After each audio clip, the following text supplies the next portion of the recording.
নীল চিরকুট লেখনীতে নৌসিন আহমেদ রোদেলা পর্ব সংখ্যা ৩২। আজ সপ্তাহখানেক পর মৌসিকে পড়াতে এসেছে নাদিম। গোটা সপ্তাহ নিরুদ্দেশ থাকার পরও তাকে কোনোরূপ প্রশ্ন করা হয়নি।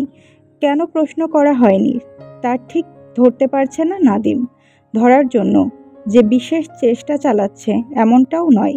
তার চোখ মুখে বিন্দুমাত্র চিন্তা বা আগ্রহ দেখা যাচ্ছে না। মৌসি মাথা নিচ করে ইংরেজি ট্রান্সলেশন করছে। গায়ে কটকটে লাল কামিজ, রোজগার চেহারাটা আজ একটু বেশিই সতেজ, চোখে মুখে হাসি হাসি ভাব। মৌসি লেখা থামিয়ে মাথা উঁচিয়ে তাকালো। চোখে তার প্রগাঢ় চঞ্চলতা। নাদিম ভ্রু কুঁচকে বলল, কি ব্যাপার? মৌসি হাসল, সাথে সাথেই যেন বাম গালের এক চিমটি মাংস অদৃশ্য হলো কোথাও। গালের মাঝ বরাবর ছোট্ট একটা গর্ত তৈরি হলো।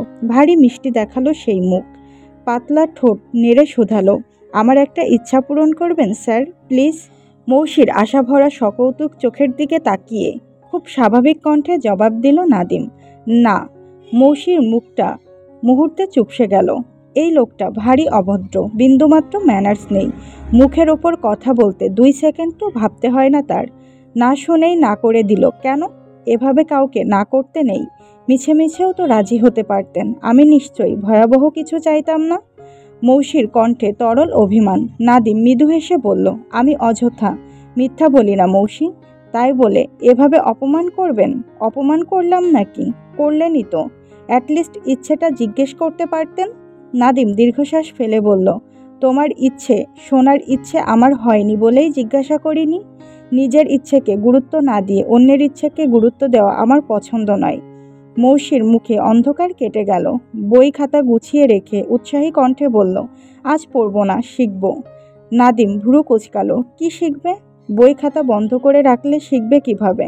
নাদিমের প্রশ্নে খুশি হয়ে গেল মৌসি। উজ্জ্বল মুখে বলল, বই খাতা দিয়ে হবে না, প্র্যাকটিক্যালি শিখব। মানে?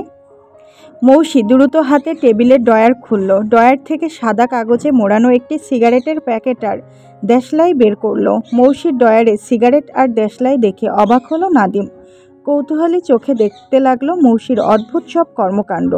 মৌসি একটা সিগারেট বের করে উল্টো করে মুখে দিল। সিগারেটের প্যাকেটটা নাদিমের দিকে বাড়িয়ে বলল, সিগারেট খাওয়া শিখব। নিবেন স্যার, আপনার পছন্দের সিগারেট, ব্যঞ্জন। এক প্যাকেট 280 টাকা নিয়েছে। দামটা ঠিক আছে? নাদিম সিগারেট নিল না, তবে জবাব দিল, হ্যাঁ, দাম ঠিক আছে।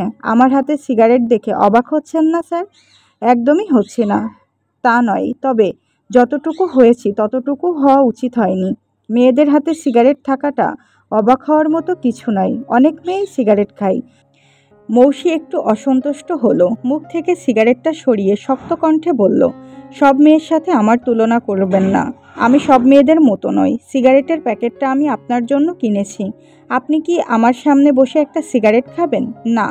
মৌসির চোয়াল শক্ত হলো। নাদিমের মুখে স্থির দৃষ্টি রেখে বলল, আপনার জন্য সিগারেটের প্যাকেটটা কিনেছি বলে কি আপনার মনে হচ্ছে আমি আপনার প্রেমে পড়েছি? নাদিম হাসল। মৌসি কড়া কণ্ঠে জবাব দিল, হাসবেন না। আমি আপনার প্রেমে পড়েছি এমন ভুল ধারণাও রাখবেন না।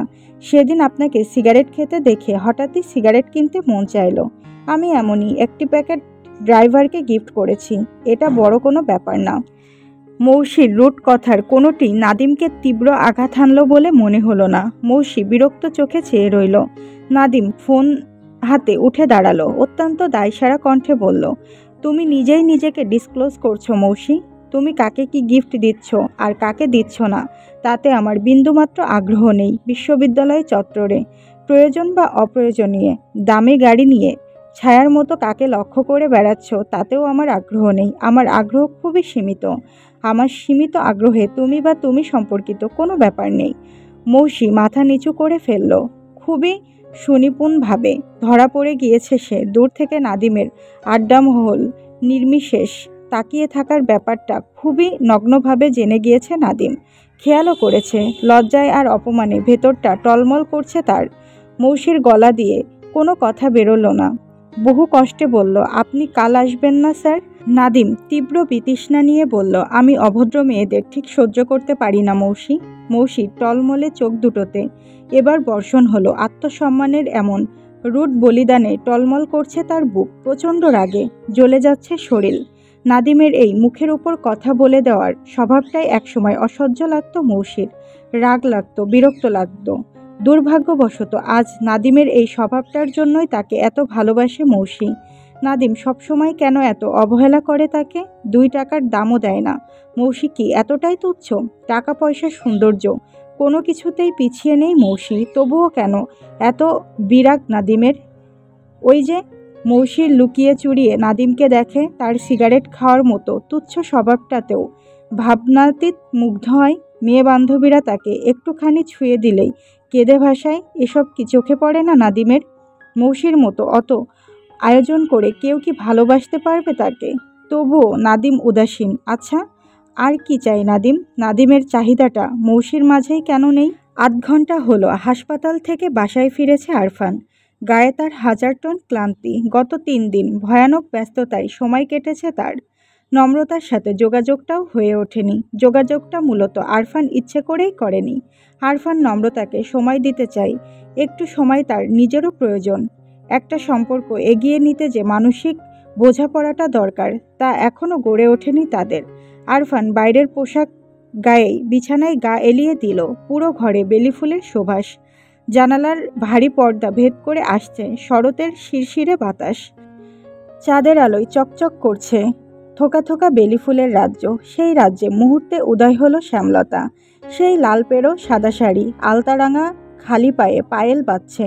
বেলি ফুলের সৌরভে ভরে আছে তার শরীর। 2 চোখে তীব্র অভিমান নিয়ে চিঠির কথাগুলোই আউড়ে চলেছে পাতলা সুন্দর ঠোঁট নেড়ে। শোনো, আজ আমার মনটা খুব খারাপ।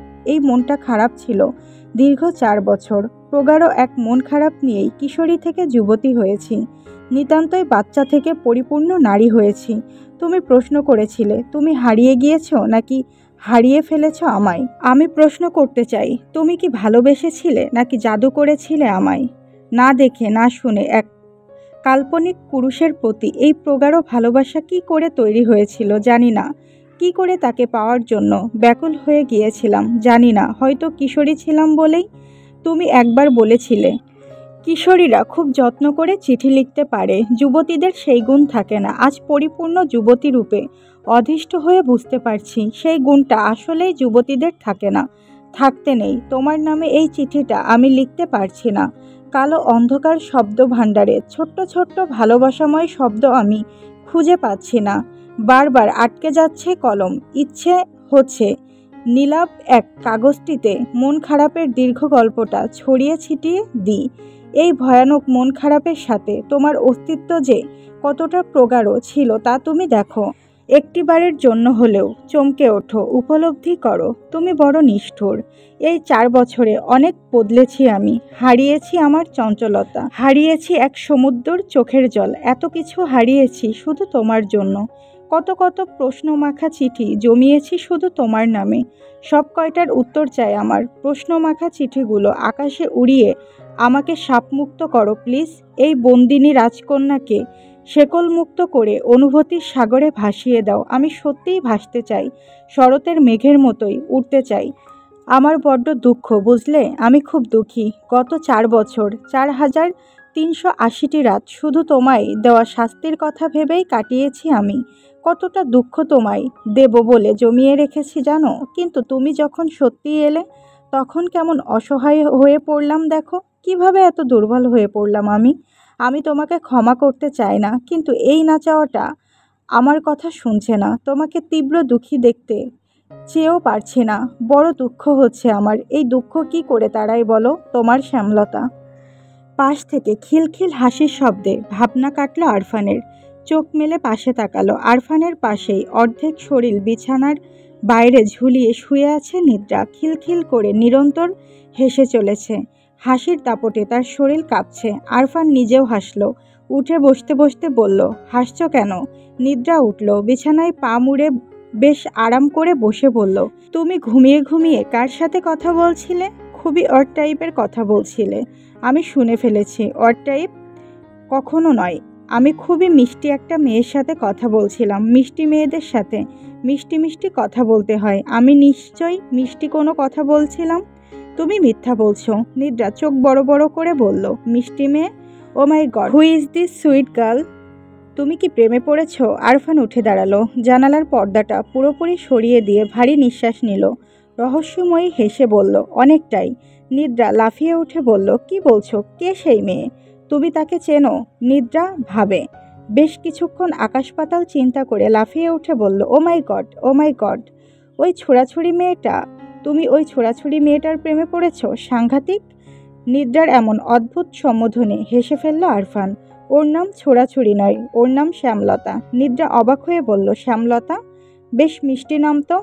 শ্যামলতাও কারো নাম হয়? হ্যাঁ হয়। নিদ্রার নাম নিয়ে খুব একটা ঘাটাঘাটি করল না, আপ্লুত কণ্ঠে বলল, তুমি তবে বিয়ে করছো মনে হয়। তার মানে আমি বুড়ি হওয়ার আগেই হ্যান্ডসাম একটা বর পেয়ে যাচ্ছি।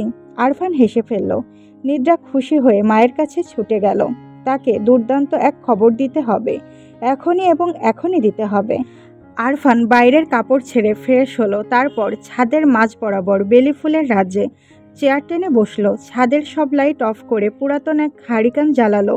নম্রতা চিঠিতে একবার বলেছিল তার ছোট্ট ঘরে লণ্ঠন থাকবে।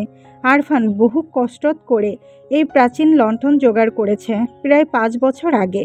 আকাশে হলদেটে চাঁদ, চারিদিকে সাদা ফুলের রাজত্ব, তার মাঝে লণ্ঠনের আলোয় একেলা এক প্রিয়তমাকে চিঠি লিখছে। শরতের শিরশিরে হাওয়ায় মৃদু মৃদু উড়ছে যুবকের কপালে পড়ে থাকা চুল। বেলি ফুলের রাজ্যেও হচ্ছে আনন্দময় হেলদোল। এক টুকরো আয়নার সামনে দাঁড়িয়ে চুল বাঁধছে নম্রতা। মেজাজ তার চূড়ান্ত খারাপ। এই নিষ্প্রভ নামক ছেলেটিকে একদম দেখে নিবে সে। পেয়েছেটা কি? নম্রতার প্রতি বিন্দুমাত্র টান তার আছে? কই, নম্রতা তো খুঁজে পায় না। 3 দিন যাবৎ কোনো যোগাযোগ নেই, অথচ দেখা হলে গদগদ সংলাপ। আরেকবার শুধু আসুক কাছে।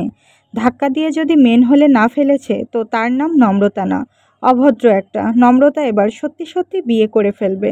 শুধু বিয়েই করে শান্ত হবে না সে, অতি শীঘ্রই অন্তঃসত্ত্বা হয়ে আরফানের হাসপাতালেই ডেলিভারি করাবে। ভয়ানক প্রতিশোধ তুলবে সে, এত সহজে ছাড়বে না, কক্ষনো না। নম্রতার ভাবনার মাঝেই পেছন থেকে ডেকে উঠল নীরা। শেষ হলো, চল। নীরার মুখ থমথমে, সকাল থেকেই কেমন গম্ভীরভাবে চলাফেরা করছে সে। বেশি কথা বলছে না। নম্রতা বুঝেছে কিছু হয়েছে, কিন্তু কি হয়েছে ধরতে পারছে না। নম্রতা তাড়াহুড়ো করে ব্যাগ কাঁধে নিয়ে সম্মতি জানালো তার শেষ। নীরা বিরস মুখে বেরিয়ে পড়ল। 4 দিনেই কেমন বিধ্বস্ত হয়ে গিয়েছে মেয়েটির মুখ। সবসময় সেজেগুজে থাকা মেয়েটি ঠিকমতো চুল পর্যন্ত আঁচড়াচ্ছে না। নম্রতার কষ্ট হয়, ভেতরটা কোথায় যেন চিনচিনে ব্যথা করে ওঠে। এই মেয়েটার জন্য যদি একটু কিছু করতে পারত সে। ভার্সিটিতে পৌঁছে ডিপার্টমেন্টের সামনে আসতেই একরকম দৌড়ে এলো একটা হ্যাংলা পাতলা ছেলে। নম্রতা নীরা প্রথম দফায় চিনতে না পারলেও পরে চিনল। লোকটি ডাক্তার আরফানের অ্যাসিস্ট্যান্ট গোছের ছেলেটি। নম্রতা অবাক হয়ে বলল, আপনি এখানে? ছেলেটি বাম হাতের পিঠ দিয়ে কপালের ঘাম মুছে একটা বই এগিয়ে দিল। সাইকোলজির উপর লেখা মোটা ইংরেজিতে একটি বই। নম্রতা হাত বাড়িয়ে বইটি নিল। আগের থেকেও অবাক হয়ে বলল, এটা কি? স্যার দিয়েছে, আরফান স্যার। বইটা নাকি ফেলে এসেছিলেন আপনি, খুব গুরুত্বপূর্ণ বলেই আমায় পাঠালো। ডাহা মিথ্যে কথা। নম্রতা কখনোই কোনো বই ফেলে আসেনি। এই ডাক্তার খুব পাজি, নির্ঘাত কোনো কাণ্ড ঘটিয়েছে এই বইয়ে। কিন্তু সত্যটাও মুখ ফুটে বলল না নম্রতা। ঠোঁটে ভদ্রতার হাসি ফুটিয়ে ধন্যবাদ জানালো। লোকটি বিদায় নিতেই অন্যরকম এক অনুভূতিতে বুক ধরফর করে উঠল তার। অভ্যাসবশত বইয়ের মোলাটের নিচে হাত দিতেই পেয়ে গেল লেফাফাই মোড়া চিরকুট। নম্রতার উত্তেজনা এবার দ্বিগুণ হলো। প্রথম চিঠি পাওয়ার মতোই কাঁপতে লাগলো হাত পা। নম্রতার সেই কাঁপুনি দীর্ঘস্থায়ী হলো না। আকস্মিক এক ঘটনায় কেটে গেল উত্তেজনা আর তীব্র অনুভূতি। অন্তু নীরাকে হাত চেপে নিয়ে যাচ্ছে। কোথায় নিয়ে যাচ্ছে নীরাকে? নম্রতা চিঠি ভুলে ওদের পেছনে দৌড়াতে লাগলো, কিন্তু মাঝপথেই ঘটে গেল এক অঘটন। নম্রতা কাছাকাছি পৌঁছানোর আগেই শটাং চড় পড়ল অন্তুর গালে।